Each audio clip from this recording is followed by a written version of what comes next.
Is Many Vlog. Ating pag-usapan si Miss Craig Pipiolex sa kanyang performance sa ang titles na kanyang sinalihan ay Queen of Ilocandia 2026. Alam mo ba, this is the first time marami siyang mga crown na napanalunan.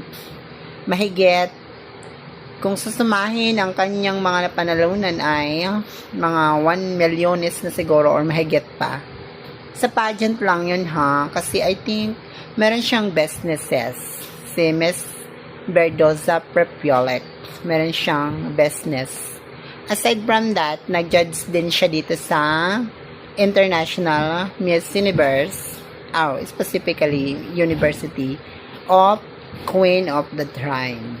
Yon, judge siya dito, guys.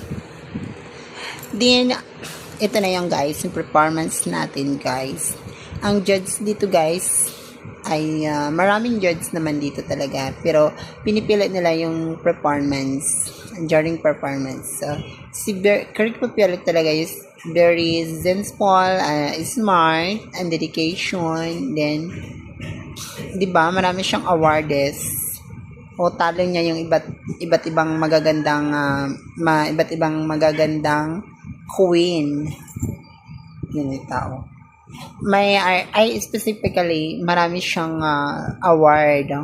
Bukod sa award ay naging international queen na rin siya dito sa Miss Philippines, Miss Queen Philippines. Siya po yung title holders dito, no? Then sa International 2020-25 ay hindi siya nanalo. So ang natalo siya ni Ann Patricia Lorenzo Diaz. Yon. Then I think ito naman ay ang kanyang walking about the fashion, modeling. Ayan, 'di ba? Maganda yung niya, tingnan yung physical score niya maganda. Kaya I think ito yung province nila siguro. Then ayan guys. Panoorin natin hanggang sa dulo ang kanyang characteristic performance, lady and beauty and charot. Yan. Hoping and magkaibigan sila ni I.R. Rales, no? Then I walk.